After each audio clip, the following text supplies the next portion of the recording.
Welcome to Suman TV. నేను మీ Suman TV Nag. Kolkata ఇన్సిడెంట్కి సంబంధించి కోర్టులో కొన్ని ట్రయల్స్ అయితే నడుస్తున్నాయి.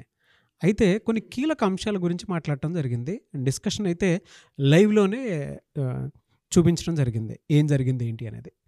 సో మనకు అనుగుణంగా అసలు అక్కడ ఏం జరుగుతుంది ఏంటి అనేది, అంటే ఈ అప్డేట్స్కి సంబంధించినటువంటి వాటిల్లో నాతో పాటు మన అడ్వకేట్ రవీంద్రనాథ్ గారు ఉన్నారు. సో కొద్ది రోజుల నుంచి జస్టిస్ కోసం అని చెప్పేసి మేము కూడా వీడియోస్ చేస్తున్నాము. ప్రతి ఒక్క ఆడియన్ ఎంకరేజ్ చేస్తూ కూడా మీ కింద కామెంట్ బాక్స్లో మీరు పోస్ట్ చేస్తున్నారు. జస్టిస్ వచ్చేంత వరకు మీరు ప్రయత్నం చేయండి నాగరాజ్ గారు అండ్ రవీంద్రనాథ్ గారు అని చెప్పేసి special thanks to you.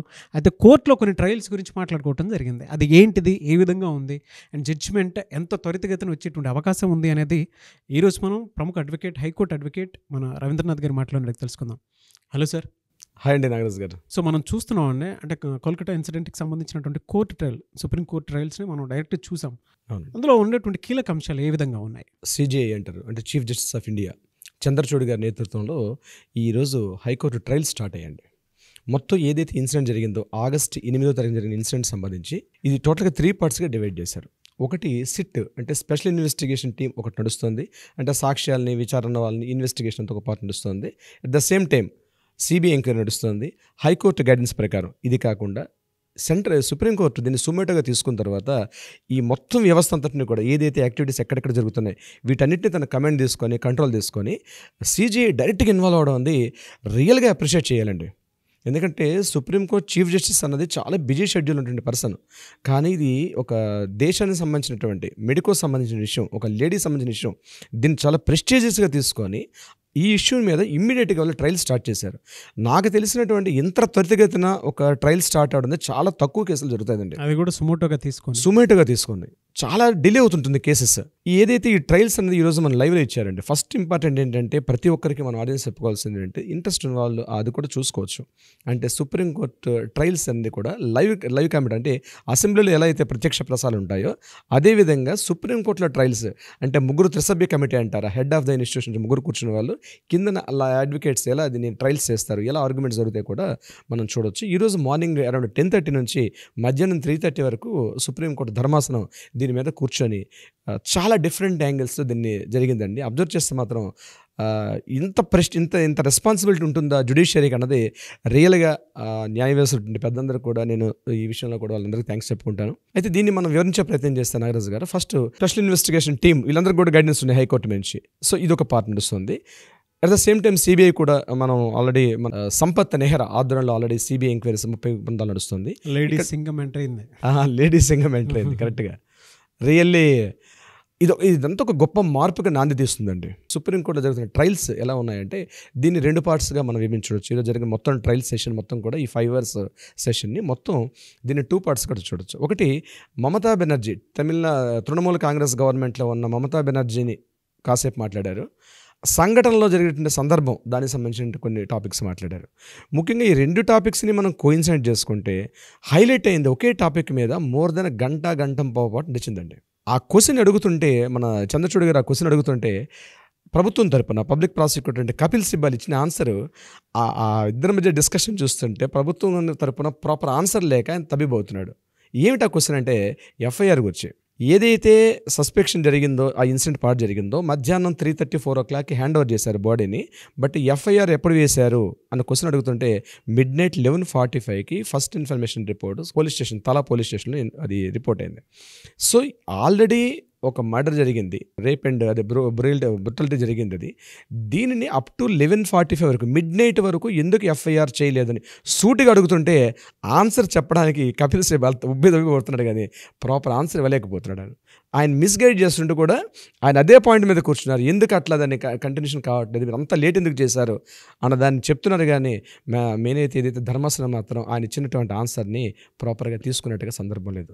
Number 2 second point ఏంటంటే 70 మంది ఆగస్టు 13వ తారీఖు నుండి మోర్ దెన్ 70 to 80 మెంబర్స్ ఒక వ్యాండలిజం అంటే ఒక దుర్మార్గంగా ప్రభుత్వం యొక్క ఆస్తుల్ని అక్కడ డిమాలిష్ చేయడం, అంటే ఈ హాస్పిటల్ మీద అటాక్ చేసి విధ్వంసం సృష్టించారు. ఏ విధ్వంసం అంటే సాక్ష్యాలను రూపుమాపే ప్రయత్నం చేశారు. అయితే అక్కడ ఏం క్వశ్చన్ అడిగారంటే, ఇంత విధ్వంస ప్రణాళిక జరుగుతునేటప్పుడు లోకల్ ఇంటెలిజెన్సీ మీకు ఏం ఫెయిల్ అయింది అంటే, ప్రభుత్వానికి యంత్రాంగానికి ఇంటెలిజెన్స్ వ్యవస్థ ఉంటుంది, ఇంటెలిజెన్స్ వ్యవస్థ మీది ఎక్కడుంది అంటే మీకు తెలియకుండా ఉందా? అంత వేల మంది గ్యాదర్ అవుతున్నప్పుడు ఇంటెలిజెన్స్ రిపోర్ట్ ఎందుకు ఫెయిల్ అయింది, మీరు ఎందుకు చెప్పలేకపోతున్నారు అంటే, ఎందుకు మీరు వాంటెడ్లీ మీరు చేశారా, లేకపోతే చేసిందని మీరు ప్రోత్సహించారా అంటే, సాక్ష్యాలను ఎవరిని మీరు అక్కడ సైడ్ చేయడానికి అక్కడ మీరు దీన్ని ఎంకరేజ్ చేశారనే విషయాన్ని అడిగినప్పుడు కూడా దీనికి కూడా ప్రభుత్వం తరపున ఉన్నటువంటి న్యాయవాది కూడా సరైన ఆన్సర్ చెప్పలేకపోయారు. మూడోది ఏంటంటే, ఎవరైతే ప్రొటెస్ట్ చేస్తున్నారో కొన్ని వందల వేల మంది, ముఖ్యంగా నాగరాజు గారు 7,000 మంది మహిళా డాక్టర్లు ఈ విషయంలో పార్టిసిపేట్ చేశారు కలకత్తాలో.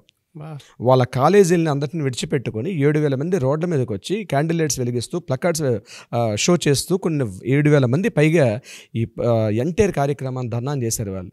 అయితే గవర్నమెంట్ ఏం చేసిందంటే, దమననీతి అంటారు చూసారా, ఒకేసారి 7,000 మందిని లాఠీ చార్జ్ చేయడం, వీలైతే బుల్లెట్స్ అంటే దాని అంటే రబ్బర్ బుల్లెట్స్ ప్రయోగించి దాన్ని మొత్తాన్ని అణచివేసే ప్రయత్నం చేస్తే హైకోర్టు ఆర్డర్స్ ఇచ్చారు.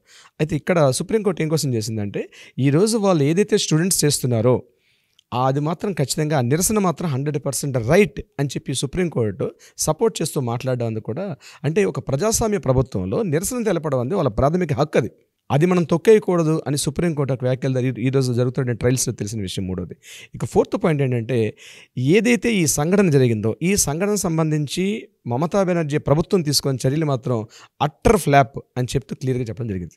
ఏ విషయంలో కూడా మమతా బెనర్జీ ప్రభుత్వం ప్రతి విషయంలో కూడా అనుమానాస్పదంగానే ప్రవర్తించింది తప్పించి ఎవరినో దాచే ప్రయత్నం, ఏదో విషయాన్ని దాచే ప్రయత్నం చేస్తున్నారు తప్ప ట్రాన్స్పరెన్సీ లోపించింది అని చిట్ట ట్రయల్స్లో మాత్రం మనకు అర్థమైంది. పాలిటిక్స్ నడుస్తుంది దీని వెనక అనేటువంటిది, పొలిటికల్ వెండేటా ఉంది అనేటువంటిది కోర్టులో. అయితే అక్కడ మధ్యలో ఈ ట్రయల్స్లో జరిగిన డిస్కషన్ ఏంటో దీన్ని డివైడ్ చేశాడు. ఇది బీజేపీ గవర్నమెంట్ మాకు ఇట్లా అట్లని మాట్లాడుతుంటే ఇమ్మీడియట్గా కట్ చేశాడు. అది మీ గవర్నమెంట్ ఏం చేస్తుంది, మీరు ప్రభుత్వంలో ఉన్నారు, మీ దాని గురించి చెప్పండి, దీన్ని డీవియేషన్ చేయొద్దు అని చెప్పి కట్ చేసుకునేది అక్కడ సుప్రీంకోర్టు ధర్మాసనం చేసినటువంటి. రియల్లీ అండి జరుగుతున్నటువంటి ఏవైతే అప్డేట్స్ ఉన్నాయో దీనికి సంబంధించి ఈ ప్రభుత్వం సంబంధించి చాలా అద్భుతంగా చేశారు. మమతా బెనర్జీ ప్రభుత్వానికైతే మాత్రం గట్టిగా చెప్పాలంటే చెంపపెట్టే కొట్టినంతనట్టుగా ఉంటాయి ఆ మాటలు నిజానికి. ఇవన్నీ ఊహించే రోజు మమతా బెనర్జీ గారు ఇవన్నీ విడిచిపెట్టి రోడ్ల మీదకి వచ్చి ప్లకార్డ్ పట్టుకోవడానికి కారణం ఏంటంటే, ఇవన్నీ జరిగే పరిస్థితి ఊహించినట్టున్నారు ఆమె బహుశా. అంటే ఒక మహిళగా ఉండి ముఖ్యమంత్రిగా ఉండి కూడా దీన్ని ప్రాపర్గా ఇన్వెస్టిగేషన్లో తీసుకెళ్ళకపోవడం అంది ఆమె యొక్క బాధ్యతారాహిత్యం అని చెప్పకనే చెప్పారు సుప్రీంకోర్టు యొక్క ధర్మాసనం. ఇది ప్రభుత్వం వైపు చూసినట్లయితే. రెండో పాయింట్, మనం ఈ సందీప్ ఘోష్ అనే వ్యక్తి గురించి మాట్లాడడం జరిగింది ప్రిన్సిపాల్గా ఉండేటప్పుడు.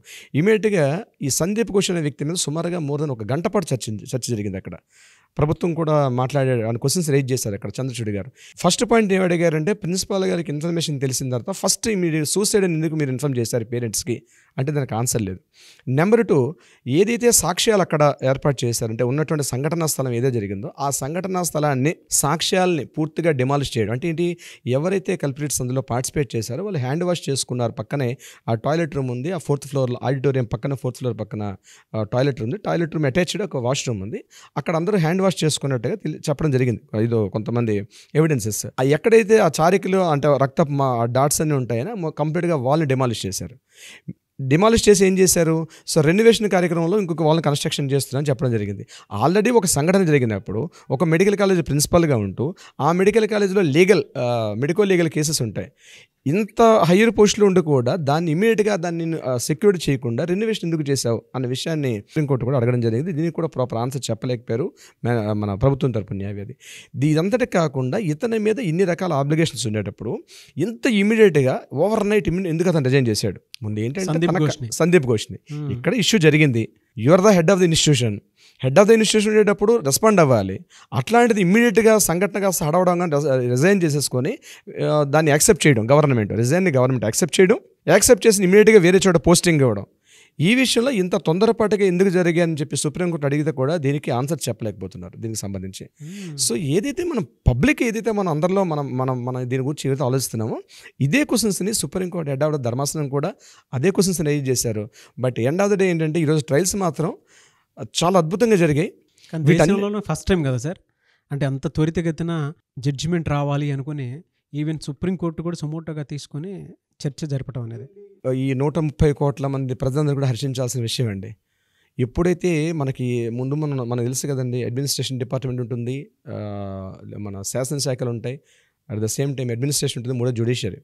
ఎప్పుడైతే శాసనాలు చేసే వాళ్ళు ప్రాపర్గా లేకపోతే ఆటోమేటిక్గా జ్యుడిషియరీ వింగ్ అనేది ఆటోమేటిక్గా ఓవర్కమ్ అవుతుందండి. అంటే మన రాజ్యాంగం యొక్క నిర్మాణం ఇది. 3 శాఖలు ఉంటాయి. ఒకటి ఏంటంటే ఫస్ట్ శాసనాలు చేస్తారు, శాసనాలు చేసే వాళ్ళని అడ్మినిస్ట్రేషన్ డిపార్ట్మెంట్, వాటిని అడ్మినిస్ట్రేషన్ అమలు చేస్తారు. ఈ రెండింటిని చేసే ప్రక్రియలో ఎక్కడైనా తేడా ఉంటే దాన్ని ప్రొటెక్ట్ చేసే విధంగా జ్యుడిషియరీ డిపార్ట్మెంట్ ఉంటుంది. ఎప్పుడైతే శాసనాలు చేసే వాళ్ళు తప్పులు చేస్తారో బై డిఫాల్ట్ జ్యుడిషియరీ వింగ్ అనేది ఆటోమేటిక్గా ఫోర్స్లోకి వచ్చేస్తుంది. ఇది బై ఇట్ సెల్ఫ్ మనం కాన్స్టిట్యూషనల్ డిజైన్ చేసిన ప్రక్రియలు ఉంటుంది. ఈరోజు ఆ పాత్ర తీసుకుంది ఇక్కడ. జ్యుడిషియరీ వ్యవస్థ అన్నది ఈరోజు మెయిన్ స్ట్రీమ్ లైన్ అవ్వడం చాలా అద్భుతమైన విషయం. అది ఖచ్చితంగా బాధితురాలకైతే ఈ విషయంలో న్యాయం జరుగుతుంది. ఈరోజు జరిగిన ట్రయల్స్ మాత్రం చాలా ఆశావహంగా ఉన్నాయి. ఇంకొకటి ఏంటంటే ముఖ్యంగా స్టూడెంట్స్కి వాళ్ళు అప్పీల్ చేసుకుంది ఏంటంటే సుప్రీంకోర్టు వాళ్ళు ఏదైతే నిరసన తెలుపుతున్నారో ఇది నిజంగా వాళ్ళ ఆవేశం ఉన్నది కరెక్టే. మెడికల్ లీగల్ చట్టాలు ఉన్నాయి, అంటే మెడికల్ కాలేజెస్కి, మెడికల్ ఇన్స్టిట్యూషన్స్కి, వీటికి హాస్పిటల్స్, వీటికి కొన్ని చట్టాలు ఉన్నాయి, ఆల్రెడీ ఎగ్జిస్టింగ్ చట్టాలు. ఆ చట్టాలను ఇంప్రాపర్ వేలో, అంటే ఇప్పుడు ఉదాహరణకి ఇప్పుడు ఈ విక్టిమ్ ఎవరైతే ఉన్నారో 36 అవర్స్ పాటు డ్యూటీ చేస్తుంది. 36 గంటల పాటు డ్యూటీ వేయడం అనేది అది ఇంపాసిబుల్ అండి. ఇది ఎవరూ చేయలేం మనం. మ్యాక్సిమం 10 అవర్స్ 12, ఈవెన్ దో ఒక భవన కార్మికుడు కూలీ చేసిన, హమాలి చేసిన 8 అవర్స్ చేస్తాడు, 12 అవర్స్ చేస్తాడు. కానీ 36 గంటల పాటు ఏకదాటిగా ఒకే ఇన్స్టిట్యూషన్లో డ్యూటీ వేయడం అంటే ఏ రకంగా జరుగుతుంది అనేది మనకు అర్థమవుతుంది. దీన్ని తప్పు పట్టింది సుప్రీంకోర్టు. అంటే ఏవైతే డిస్కషన్ జరుగుతున్నాయో డెఫినెట్గా విత్ ఇన్ కపుల్ ఆఫ్ ఇయర్స్లో మన దేశంలో ఈ వైద్య వృత్తిని ఎవరైతే అభ్యసిస్తున్నారో విద్యార్థులకైతేనేమి, అదేవిధంగా ఎవరైతే ఈ వైద్య సంస్థల్లో ఉన్నటువంటి గవర్నమెంట్ డాక్టర్స్ కానివ్వండి, ఈ హాస్పిటల్స్, ఈ వ్యవస్థ అంతటా కూడా ప్రాపర్ గైడ్లైన్స్ అయితే వస్తుంది. దాన్ని ఇంప్లిమెంటేషన్ చేసే పరిస్థితి వస్తుంది. ఎప్పుడో 1800లో ఈ లేబర్ యాక్ట్ లేకపోవడం వల్ల విశేషంగా అంటే ఇష్టానుసారంగా లేబర్స్ని వాడుకున్నారు. కానీ ఈరోజు డాక్టర్స్ అనేవాళ్ళు లేబర్స్ కన్నా అధ్వాన్నంగా మెడికల్ కాలేజీలో అయితేనేమి, హాస్పిటల్స్లో అయితేనేమి, ప్రతి చోట కూడా లేబర్ కన్నా అధ్వానంగా టైమింగ్స్లో వర్క్ చేస్తున్నారు. సో దానికి ఈరోజు కొంత నాందివాచకం పలికిందని చెప్పుకోవచ్చు, ఒక ముందడుగు పడిగింది. దీన్ని ఖచ్చితంగా మార్పు అనేది వస్తుంది. ఈరోజు సుప్రీంకోర్టు ట్రయల్స్లో మనకు అది మేము ఎక్స్పెక్ట్ చేస్తున్నాం. యాజ్ ఏ లాయర్గా నాకు అనిపిస్తుంది అంటే ఒక కొత్త మార్పు వచ్చే అవకాశం ఉంది, ఒక కొత్త దిశానిర్దేశం కలిగించే మార్గనిర్దేశం అయితే వస్తుందండి. అబ్యూజ్కి గురైనటువంటి సిస్టమ్ని ప్రక్షాళన చేయటం అనేది నాకు తెలిసి దేశంలో ఇది ఫస్ట్ టైం అనుకుంటాను. అంటే ఇంత ఫాస్ట్గా ఏ సిస్టంలోనూ ఇది లేకపోయినా సరే, అంటే ఆ న్యాయం చూస్తాం లేదు అనుకున్నటువంటి ఆశావాహనంతో ఉండేటువంటి వాళ్ళకి ఇదొక, మీరు చెప్పినట్లు ఇందాక ఒక్కొక్క సరికొత్త లిఖితం అనుకోవాలి ఫ్యూచర్. ఎగ్జాక్ట్లీ అండి. చూద్దాం ఏదైనా ఈ ప్రక్షాళన నుంచే అన్ని మంచి జరగాలని కోరుకుందాం. Thank you so much sir. Thank you అండి నాగరాజ్ గారు. థ్యాంక్ యూ సో మచ్ అండి.